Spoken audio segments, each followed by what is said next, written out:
بهانه این مناسبت و با یک نگاه گذرا مروری داریم بر دوره‌های رهبران افغانستان از شاه امان الله خان تا رئیس جمهور محمد اشرف غنی.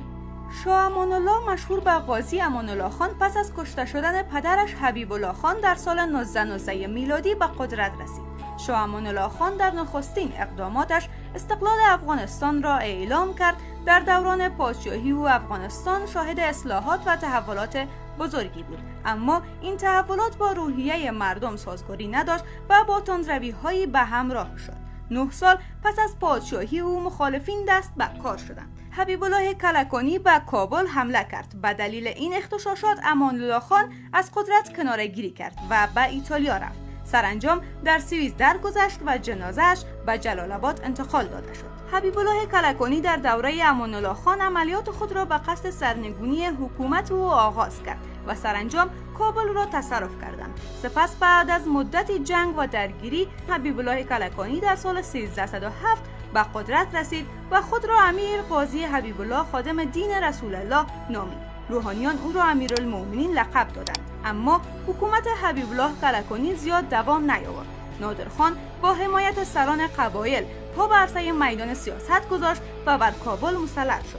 نادرخان قول داد که به حبیب الله کلکانی و یارانش آسیبی نرساند، اما نادرشاه به قول خود وفا نکرد و حبیب الله و یارانش را کشت. نادرخان پس از کشته شدن حبیب الله کلکانی نادرشاه شد. او 4 سال پادشاهی کرد و در سال 1312 کشته شد. عبدالخالق دانش آموزی از قوم هزاره که از رفتار نادرشاه با هزاره ها خشمگین بود، او را در یک مراسم عمومی با شلیک گلوله به قتل رساند. ظاهرشاه پسر نادرشاه در سن 19 سالگی در مقام پدر قرار گرفت و پادشاه افغانستان شد.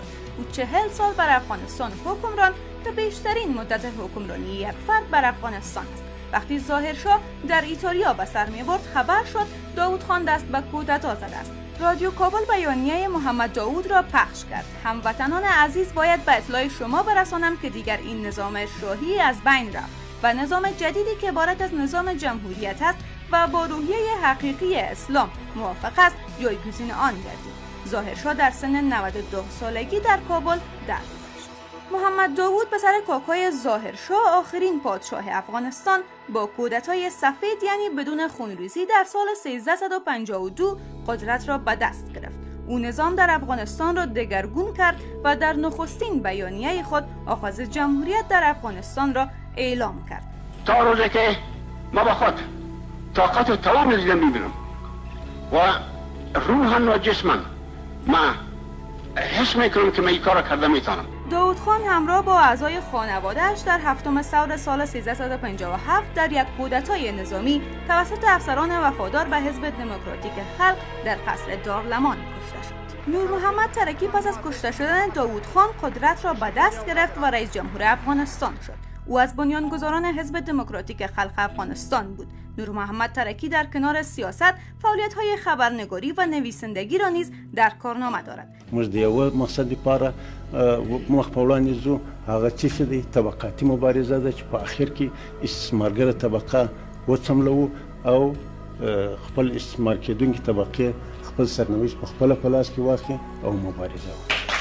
ترکی در 25 سنبله سال 1358 در قصر ریاست جمهوری با وسیله افراد حفیظ الله امین به قتل رسید. حفیظ الله امین پس از کشته شدن ترکی حدود 100 روز رئیس جمهور افغانستان شد. امروز باز نوبتی رسیده است که بیرق گلگون افغانستان را به قدر بلند بسازیم که زحمتکشان منطقه از درخشندگی آن افتخار کنند. او مقام نخست وزیری را نیز به خود اختصاص داده بود. حفیظ الله امین در تپه تاج بیگ توسط یک آشپز مسموم و سپس در یک عملیات نظامی کشته شد. ببرک کارمل با حمایت شوروی سابق جایگزین حفیظ الله امین شد. کارمل کارکردهای امین را به شدت مورد انتقاد قرار داد و او را فاشیست و سفاک خواند. او در مدتی که رئیس جمهور بود کوشش کرد دست به اصلاحات نظام بزند و شورش‌های مجاهدین را خاموش کند. کارمل در سال 1365 خورشیدی توسط نجیب الله از ریاست جمهوری برکنار شد و سرانجام در سال 1375 در مسکو درگذشت. پس از او دکتر نجیب الله آخرین رئیس جمهور تحت حمایت شوروی سابق در افغانستان بود که نفوذ بیشتری در میان مردم و هواداران حزب داشت. نجیب الله در دوره ریاست جمهوری خود دست به اصلاحات گسترده‌ای زد و سیاست آشتی ملی را برای مصالحه با مخالفان و ویژه گروه مجاهدین اعلام کرد. یگانه راه درست عبارت از مصالحه ملی، دیالوگ و همکاری احزاب و جنبش‌ها و طیف وسیع نیروهای سیاسی درگیر در این مسئله بوده است. اما با آن هم گروه‌های مجاهدین در سال 1368 خورشیدی عملیات بزرگی را با هدف سقوط دولت نجیب الله آغاز کردند. سرانجام نجیب الله تصمیم به کناره‌گیری گرفت. سالها پس از کناره‌گیری دکتر نجیب الله توسط طالبان به دار آویخته شد. سپس افغانستان وارد جنگ‌های داخلی شد و تلفات سنگینی را بر غیر نظامیان وارد کرد که تا هنوز مردم از پیامدهای آن رنج می‌برند. در این سالها موارد زیادی از قتل، ناپدید شدن افراد و شکنجه نیز صورت گرفته است. خانه ما بیران است والا بالکل. این ریزگیج نمیتونه جنگا. از مال خانه هیچ چیزی نیست پدر. پس از پیروزی مجاهدین، صبغت الله مجددی در بهار سال 1371 برای 2 ماه به عنوان رئیس دولت موقت مجاهدین انتخاب شد. سپس صبغت الله مجددی قدرت را به برهان الدین ربانی رهبر جمعیت اسلامی سپرد. پس از جنگ‌های میانگروهی دولت مجاهدین به وسیله طالبان سقوط کرد. پس از به قدرت رسیدن طالبان در سال 1996 مجددی به پاکستان بازگشت. سرانجام به دنبال فروپاشی رژیم طالبان در حملات آمریکا در 2001 میلادی، برهان الدین ربانی قدرت را رسما به حامد کرزی رئیس اداره موقت افغانستان تحویل داد. برهان الدین ربانی زمانی که رئیس شورای عالی صلح بود، در منزلش مورد حمله انتحاری قرار گرفت و شهید شد.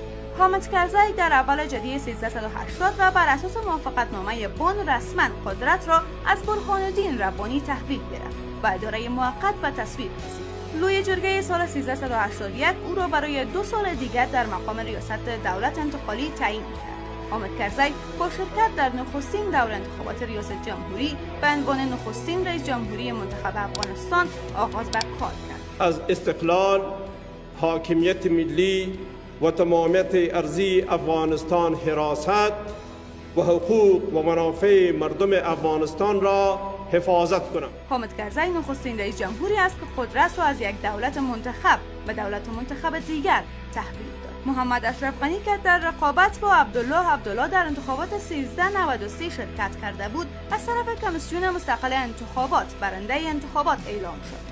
عبدالله اعتراض کرد و سرانجام با تشکیل حکومت وحدت ملی محمد اشرف غنی رئیس جمهور و عبدالله رئیس اجرایی تعیین شد. پس از آن در انتخابات 2019 محمد اشرف غنی برای دور دوم از طرف کمیسیون مستقل انتخابات برنده انتخابات اعلام شد و با بجا آوردن مراسم تحلیف در حضور قاضی القضات به حیث رئیس جمهور منتخب افغانستان آغاز به کار.